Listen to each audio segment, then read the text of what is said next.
சந்தோஷத்துடன் நான் உமக்கு பலியிடுவேன். கர்த்தாவே, உமது நாமத்தை துதிப்பேன், அது நலமானது. சங்கீதம் 54:6.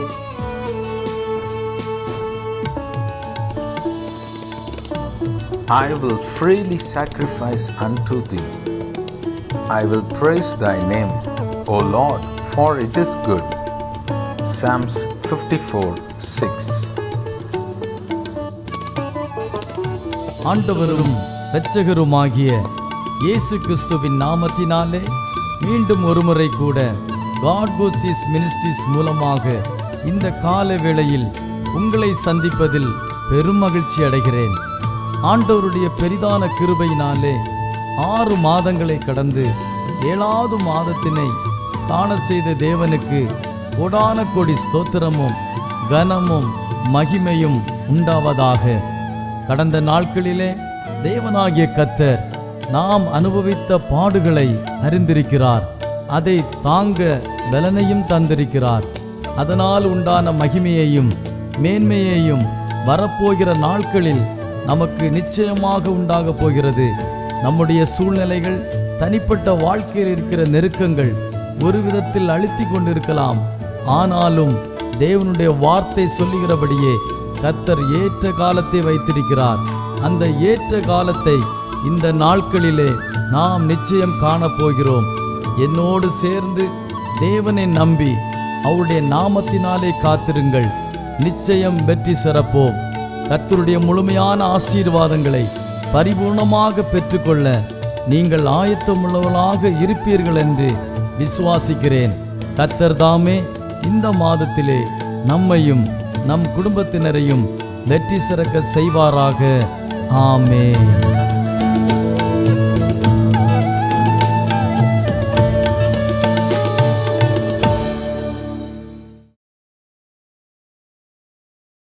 ഈ നല്ല പ്രഭാതത്തിനായിട്ട് ദൈവത്തെ സ്തുതിക്കുന്നു.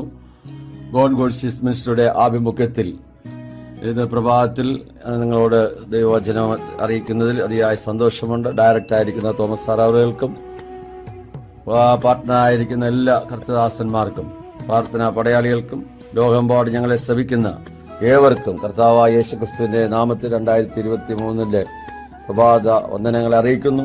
ഈ ആണ്ടിന്റെ ആരംഭം മുതൽ അവസാനം വരെ ദൈവത്തിന്റെ ദൃഷ്ടി പരിപാലനം ഓരോരുത്തരോടും ഇരിക്കുമാറാകട്ടെ എന്ന് ആശംസിക്കുകയും പ്രാർത്ഥിക്കുകയും ചെയ്യുന്നു. കഴിഞ്ഞ മാസം നമ്മൾ ചിന്തിച്ചതായ അതേ വചനത്തിൽ തന്നെ വെളിപ്പാട് പുസ്തകം 2-ാം അധ്യായം അതിന്റെ 25-26 വാക്യങ്ങൾ വായിക്കുന്നെങ്കിലും നിങ്ങൾക്കുള്ളത് ഞാൻ വരും വരെ പിടിച്ചുകൊള്ളുവിൻ എന്ന് ഞാൻ കൽപ്പിക്കുന്നു. ജയിക്കുന്നവന് ഞാൻ കൽപ്പിച്ച പ്രവൃത്തികളെ അവസാനത്തോടെ അനുഷ്ഠിക്കുകയും ചെയ്യുന്നവന് എൻ്റെ പിതാവ് എനിക്ക് തന്നതുപോലെ ജാതികളുടെ മേൽ അധികാരം കൊടുക്കും. Praise the Lord. കർത്താവ് നമ്മളെ ഏൽപ്പിച്ചിരിക്കുന്നതായ ഓരോ ആത്മീയവും ഭൗതികമായ വിഷയങ്ങളെ നമ്മൾ ഈ ദൗത്യങ്ങൾ ലോകമെമ്പാടും ചെയ്യുവാൻ ശുശ്രൂഷകരായ നമ്മെ ഓരോരുത്തരെയും കർത്താവ് വിളിക്കപ്പെട്ടിരിക്കുകയാണ്. ആകയാൽ അത് നമ്മൾ അവസാനത്തോളം പിടിച്ചുകൊണ്ടാൽ അത് കർത്താവ് അതിനുള്ള പ്രതിഫലം നമുക്ക് തരും എന്നാണ്. ജാതികളുടെ മേൽ അധികാരം നൽകുമെന്നാണ് ദൈവത്തിന്റെ വചനം വായിക്കുന്നത്. ഇവിടെ വെളിപ്പാട് പുസ്തകത്തിൽ വായിക്കുന്നതായ അതേ പ്രവൃത്തി തന്നെ നമ്മുടെ സങ്കീർത്തനത്തിൽ കാണുന്നു. ജാതികൾ കലഹിക്കുന്നതും വംശങ്ങൾ വ്യർത്ഥമായി നിരൂപിക്കുന്നതും എന്ത്? യഹോവയ്ക്കും അവന്റെ അഭിഷക്തനും വിരോധമായി ഭൂമിയിലെ രാജാക്കന്മാർ എഴുന്നേൽക്കുകയും അധിപതികൾ തമ്മിൽ ആലോചിക്കുകയും ചെയ്യുന്നതെന്ത്?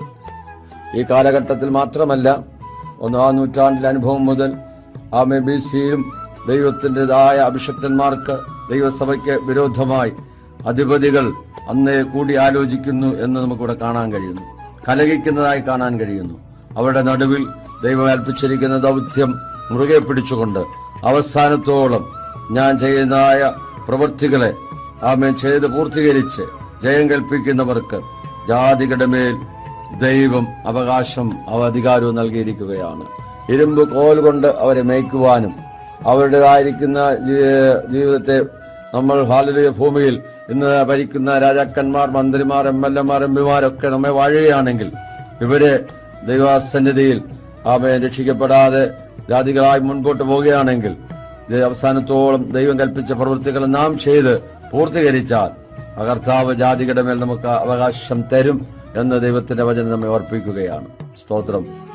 8-ാം വാക്യം സങ്കീർത്തനം 2 എന്നോട് ചോദിച്ചു കൊള്ളുക, ഞാൻ നിനക്ക് ജാതികൾ അവകാശമായും ഭൂമിയുടെ അറ്റങ്ങളെ കൈവശമായും തരും. നമ്മൾ ചോദിക്കുമ്പോൾ പ്രാർത്ഥനയിൽ ആമേൻ ഓരോ ദൈവദാസന്മാരും ദൈവമക്കളും ചോദിക്കുകയാണ്, കർത്താവേ ജാതികളെ അവിടുന്ന് രക്ഷിക്കണമേ.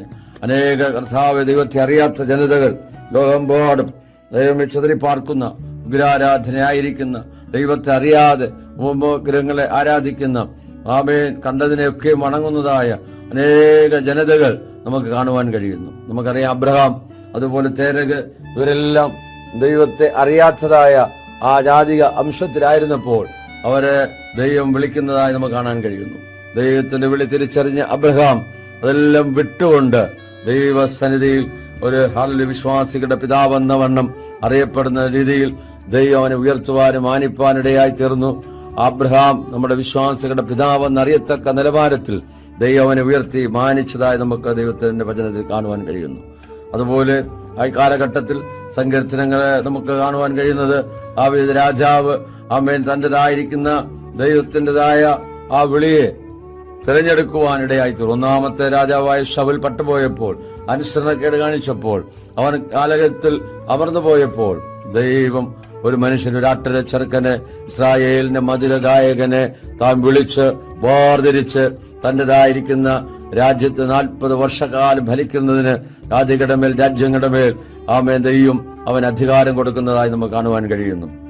ഹെബ്രോനിലും യെരൂശലേമിലുമായിട്ട് ആമേൻ 40 വർഷം വരെ അവൻ രാജഭാരമേറ്റ് അവൻ നല്ല വയസ്സെന്നവനായി കാല സമ്പൂർണതയിൽ ദൈവത്തോട് ചേരുവാൻ പിതാക്കന്മാരോട് ചേർന്ന് നല്ലൊരു വിശ്വസ്ത സാക്ഷ്യം വഹിച്ചതായി കർത്താവ് തന്നെ പറയുന്നത്, എന്റെ ഹൃദയപ്രകാരമുള്ള ദാവീദ് എന്ന് അവൻ ജാതികളെ ഭരിക്കുവാൻ തക്കവനിടയായി തീർന്നു. സ്തോത്രം. ഇവിടെ 9-ാം വാക്യത്തിൽ പറയുന്ന ഇരുമ്പ് കോൽ കൊണ്ട് നീ അവരെ തകർക്കും, കുശവന്റെ പാത്രം പോലെ അവരെ ഉടച്ചു കളയും എന്ന് ദൈവത്തിന്റെ വചനത്തിൽ വായിക്കുന്നു. സ്തോത്രം.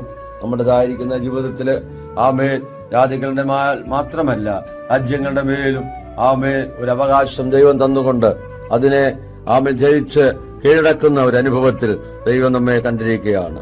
നമ്മൾ ഏത് മണ്ഡലത്തിലായിരുന്നാലും പൈശാചിക ശക്തികളെ നാം ഭയപ്പെടാതെ, ഇരുട്ടിന്റെ ശക്തികളെ നാം ഭയപ്പെടാതെ മുൻപോട്ട് പോകുന്നുവെങ്കിൽ ദൈവത്തിന്റെ പ്രവൃത്തിയെ തന്നിലൂടെ വെളിപ്പെടുത്തുന്നതായി നമുക്ക് കാണുവാനായിട്ട് കഴിയുന്നുണ്ട്. സ്തോത്രം.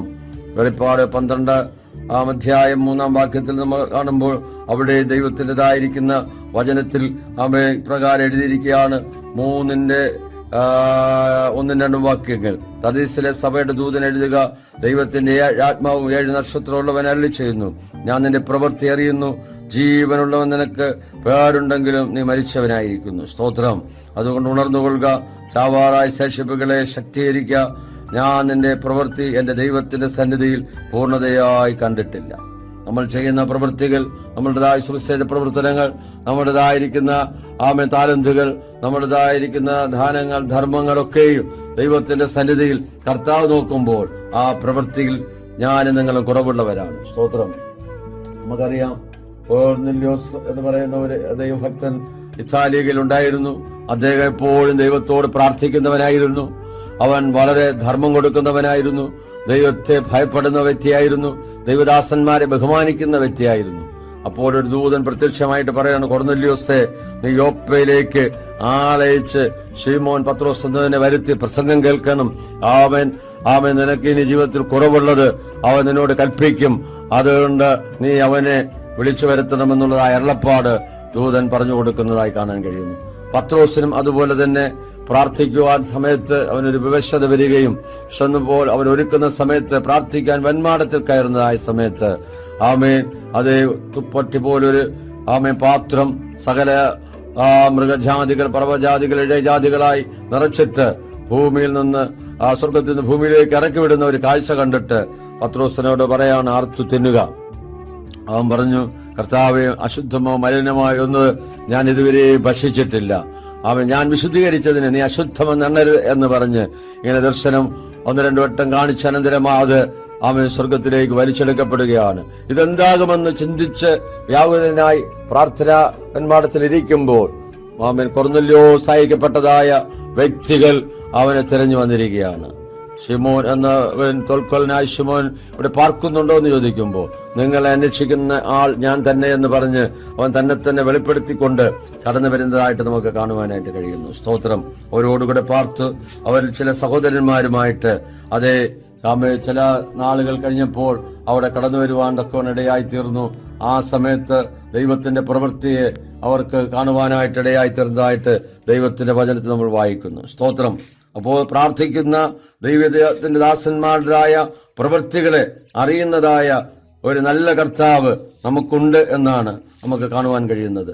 നമ്മൾ കർത്താവിന്റെ വയൽ പ്രദേശത്ത് അധ്വാനിക്കുന്നത്, പ്രാർത്ഥിക്കുന്നത്, ട്രാക്ക് മിനിസ്റ്റർ ചെയ്യുന്നത്, അവൻ ഉപവസിക്കുന്നത്, നമ്മുടേതായ രഹസ്യം പരസ്യമായ എല്ലാ കാര്യങ്ങളിലും ദൈവത്തിൻ്റെതായിരിക്കുന്ന അതേ കൃപ ഇന്നോളം കൂടെ ഉണ്ടായിരുന്നു എന്ന് നമുക്ക് കാണാൻ കഴിയുന്നു. അത് നമ്മൾ ചെയ്യുന്ന പ്രവൃത്തികൾ ഇനിയും അധികം വർദ്ധിക്കുവാൻ കർത്താവ് നമ്മളെക്കുറിച്ച് ആഗ്രഹിക്കുന്നുണ്ട്. ആ നിലയിൽ ദൈവത്തിൻ്റെതായ വലിയ പ്രവൃത്തിയെ വെളിപ്പെടുത്തുവാൻ നമുക്ക് സഹായിക്കുമാറാകട്ടെ. സ്തോത്രം. അതേ ദൈവത്തിന്റെ വചനം ഇവിടെ പിന്നെ വായിക്കുന്ന എങ്ങനെയാണ്? എബ്രായർ 3:6 നമ്മൾ വായിക്കുന്നു. സ്തോത്രം. ക്രിസ്തുയേശുവോ അവന്റെ ഭവനത്തിനൊക്കെയും അധികാരിയായ പുത്രനായിട്ട് തന്നെ പ്രത്യാശയോടെ ധൈര്യവും പ്രശംസയും നാം അവസാനത്തോളം മുറുകെ പിടിച്ചുകൊണ്ടാൽ നാം തന്നെ അവന്റെ ഭവനമാകും. Praise the Lord. നമുക്കൊരു പ്രത്യാശയുണ്ട്. ഈ ലോകത്തിൽ മാത്രമല്ല, വരുവാനുള്ള ലോകത്തിലും നമ്മൾ പ്രത്യാശയുള്ളവരായി കാണപ്പെടുകയാണ്. ദൈവത്തിന്റെ ആ സ്വീകാര്യത മുറുകെ പിടിച്ചുകൊണ്ട് ഈ പാപമങ്കൂരമായ ലോകത്തിൽ നാം ആയിരിക്കുമ്പോൾ ആമേ മത്സ്യം വെള്ളത്തിൽ കിടക്കുന്നെങ്കിലും അതിന് ഉപ്പ് ലേശവും ഏശാതവണ്ണം ആമേ അത് ഓരോ ദിവസവും മുൻപോട്ട് പോകുന്നത് പോലെ ലോകമയമായ ജഡമയമായ പാവനമായ ഏതനുഭവങ്ങളും നമ്മുടേതായ ആത്മീയ ജീവിതത്തെ കവർന്നു കൊണ്ടുപോകാതെ വണ്ണം നമ്മൾ ക്രിസ്തുയേശുവിന്റെ ഒരു നല്ല പടയാളിയായി, നല്ല ഭവനക്കാരനായി, നല്ല ആമേ വേലക്കാരനായി കർത്താവിൻ്റെതായിരിക്കുന്ന വേല അവസാനത്തോളം വിശ്വസ്തയോടെ ചെയ്യുന്നുവെങ്കിൽ നല്ലവനും വിശ്വസ്തദാസനുമേ എന്നുള്ളതായ വിളിക്ക് ഓഹരിക്കാരായി തീരുകയും നമുക്ക് കർത്താവിന്റെ രാജ്യത്തിൽ മഹാപ്രതിഫലങ്ങൾ വിവാഹിക്കപ്പെടുകയും ചെയ്യും. യാതൊന്നും ജാതികളുടെ മേൽ നമുക്ക് അധികാരം നൽകും. ഇരുമ്പ് കോൽ കൊണ്ട് അവരെ മേയ്ക്കുവാനും ശവന്റെ പാത്രം പോലെ ദൈവികമായ നിലയിൽ ഗൈഡൻസ് ചെയ്യുവാനും കർത്താവ് നമ്മെ കണ്ടിരിക്കുന്നു എന്നുള്ള കാര്യം നമ്മൾ മറന്നു പോകരുത്. അതുകൊണ്ട് ഇന്ന് പകൽക്കാലം ഏതെങ്കിലും വിഷയത്തിൽ ഭാരത്തോടെ ആരെങ്കിലും ആയിരിക്കുന്നുവെങ്കിൽ നിങ്ങളെ കാണുന്ന ഒരു കണ്ണ് പകൽക്കാലം നിങ്ങളെ കൊണ്ടിരിക്കുകയാണ്. നിങ്ങളുടെ ആകുലതകൾ മാറുവാൻ, നിങ്ങൾ ഭാരപ്പെടുന്ന വിഷയത്തിന്മേൽ രോഗിയായിട്ടോ ആ സാമ്പത്തിക ഞെരുക്കമായിട്ടോ കൊറോണ വൈറസിന്റെ ആയ ഏതെങ്കിലും പിടിയിലോ പരിക്ഷോഭത്താലോ ഏതെങ്കിലും കുട്ടികൾ പൈശാച മണ്ഡലത്താൽ നിങ്ങൾ ഭാരപ്പെടുന്നെങ്കിൽ അതിനെല്ലാം ജയിച്ച ജയവനായ ക്രിസ്തു നമുക്കിതിനെല്ലാം ജയിപ്പാനായിട്ട് കൃപ നൽകുമാറാകട്ടെ. Praise the Lord. നമുക്ക് ഒരു നിമിഷം ദൈവത്തോട് പ്രാർത്ഥിക്കാം. പകൽക്കാലം നമുക്ക് സമർപ്പിക്കാം. കേട്ട വചനത്തിന്റെ മുമ്പിൽ നമ്മളെ തന്നെ സമർപ്പിക്കുമ്പോൾ ദൈവത്തിന്റെ വലിയ പ്രവൃത്തിയെ സ്വർഗത്തിലെ ദൈവം നമ്മോട് ചെയ്യുവാനിടയായി തീരും. സ്വർഗത്തിലും ഭൂമിക്കും നാഥനായ ഞങ്ങളുടെ ദൈവമേ, സ്വർഗസ്ഥ പിതാവേ, ഗോൾസ് മിനിസ്ട്രിയുടെ ആഭിമുഖ്യത്തിൽ കർത്താവേ, ഇന്ന് പകൽക്കാലം നമുക്ക് ഹല്ലേലൂയ ദൈവവചനങ്ങളെ ലഭിപ്പാൻ തക്കവണ്ണം സ്വർഗത്തിലെ ദൈവം ഇടയാക്കിയ വലിയ കൃപകൾക്കായി, വലിയ മാറ്റത്തിനായി ഞങ്ങൾ ദൈവത്തെ സ്തുതിക്കുകയാണ്. കർത്താവേ, അവിടുന്ന് കർത്താവേ ഇതിനായിരിക്കുന്ന ദൈവം അനുഗ്രഹിക്കണം. കുടുംബമായി ശക്തമായി 2023 കർത്താവെ ഭയപ്പെടുത്തുമാറാകണമെന്ന് പ്രാർത്ഥിക്കുന്നു. കഴിഞ്ഞ നാളുകളേക്കാൾ ശക്തമായി ലോക എമ്പാടും ദൈവത്തിന്റെ വേല ശക്തമായി ചെയ്യത്തക്ക നിലവാരത്തിൽ അദ്ദേഹത്തെ കർത്താവ് അവിടെ അഭിഷേകം ചെയ്തു. തന്റെ ഹൃദയത്തിലെ ആഗ്രഹങ്ങളെ ദൈവം അവിടെ നൽകുമാർത്തികളെ വിശാലമാക്കണമേ, പ്രവർത്തനങ്ങളെ വിശാലമാക്കണമേ. കർത്താവെ, രാത്രി പ്രാർത്ഥനകൾ, ഉപവാസ പ്രാർത്ഥനകൾ, അവിടുന്ന് ചെയ്യാനിരിക്കുന്നതായ വലിയ കർത്താവെ മിശ്രികളെല്ലാം ദൈവം അവിടുന്ന് ശാരദയെ കൊണ്ടുവരുന്ന കൃപയ്ക്കായി സ്തോത്രം ചെയ്യുന്നു. ഇതിനകത്ത് പ്രവർത്തിക്കുന്ന ഓരോ അഭിഷക്തന്മാർക്കായി പ്രാർത്ഥിക്കുന്നു. അവരുടെ പ്രവർത്തനങ്ങളെ അനുഗ്രഹിക്കണമേ, സഭാ ശുശ്രൂഷകളെ അനുഗ്രഹിക്കണമേ. കർത്താവെ, തന്നോട് ആത്മാർത്ഥമായി നിന്നുകൊണ്ട് ദൈവത്തിൻ്റെതായ ശക്തമായ ദൂത് എമ്പാടും കൈമാറുവാൻ സ്വർഗ്ഗം അവിടെ ഇടവരുത്തണമെന്ന് ഞങ്ങൾ ദൈവത്തോട് പ്രാർത്ഥിക്കുന്നു.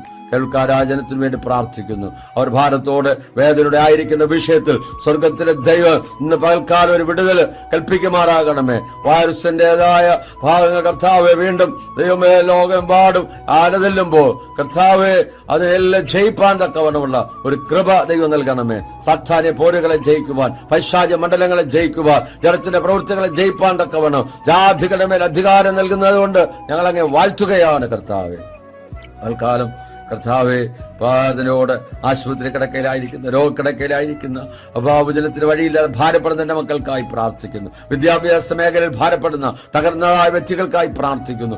മദ്യത്തിന്, മയക്കമരുന്നിന് അടിമകൾക്കായി പ്രാർത്ഥിക്കുന്നു. തകർന്ന കുടുംബങ്ങൾക്കായി പ്രാർത്ഥിക്കുന്നു. പിതാപുത്ര പരിശുദ്ധാത്മാവിന്റെ നാമത്തിൽ വിടുതൽ കൽപ്പിച്ച് അനുഗ്രഹിച്ച് പ്രാർത്ഥിക്കുമ്പോൾ കൃപയുടെ കേട്ടുത്തരങ്ങൾ സ്വർഗീയ നല്ല പിതാവേ, ആമേൻ, ആമേൻ. ദൈവവചനങ്ങൾ അനുഗ്രഹിക്കുമാറാകട്ടെ. God bless you.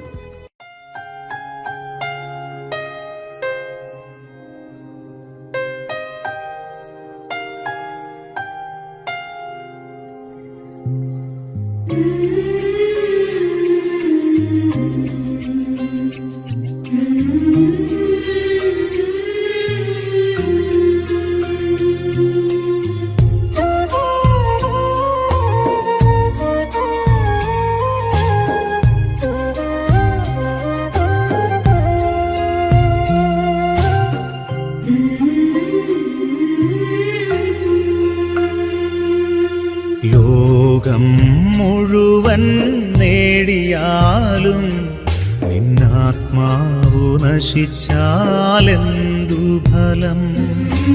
ലോകം മുഴുവൻ നേടിയാലും നിന്നാത്മാവു നശിച്ചാലെന്തു ഫലം?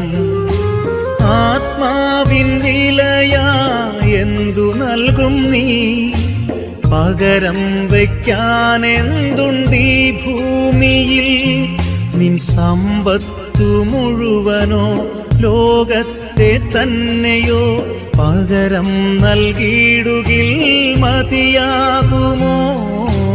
ലോകം മുഴുവൻ നേടിയാലും നിന്നാത്മാവു നശിച്ചാലെന്തു ഫലം?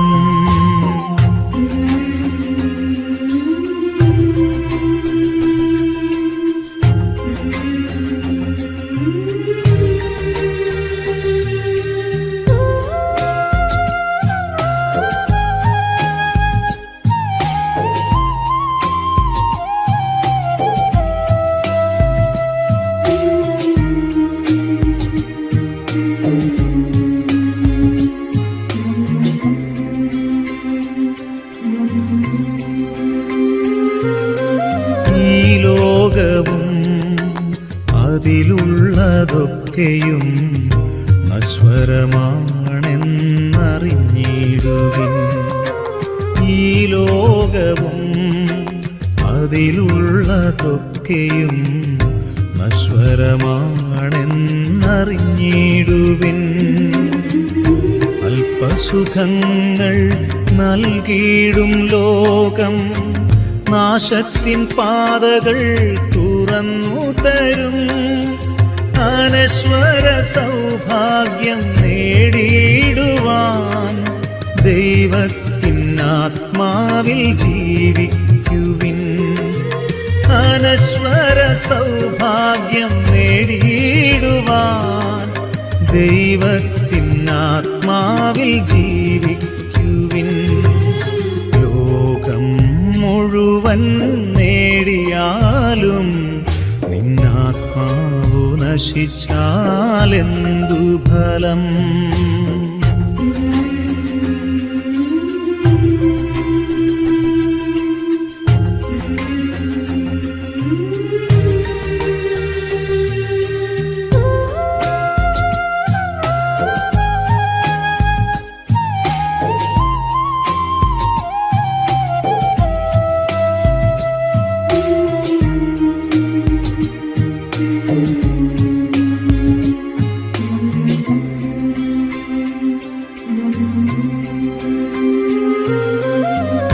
ജീവിതം ദൈവത്തിൻ ദാനം, അവിടുത്തെ നാമം പുകഴ്ത്തിയിടുവിൻ. ഈ ജീവിതം ദൈവത്തിൻ ദാനം, അവിടുത്തെ നാമം പുകഴ്ത്തിയിടുവിൻ. വരുവാനിരിക്കുന്നതൊന്നുമേ നമ്മൾ അറിയുന്നില്ലെന്നോർത്തിയിടണം. സർവം ഭരിക്കുന്ന ദൈവത്തിൻ മുൻപിൽ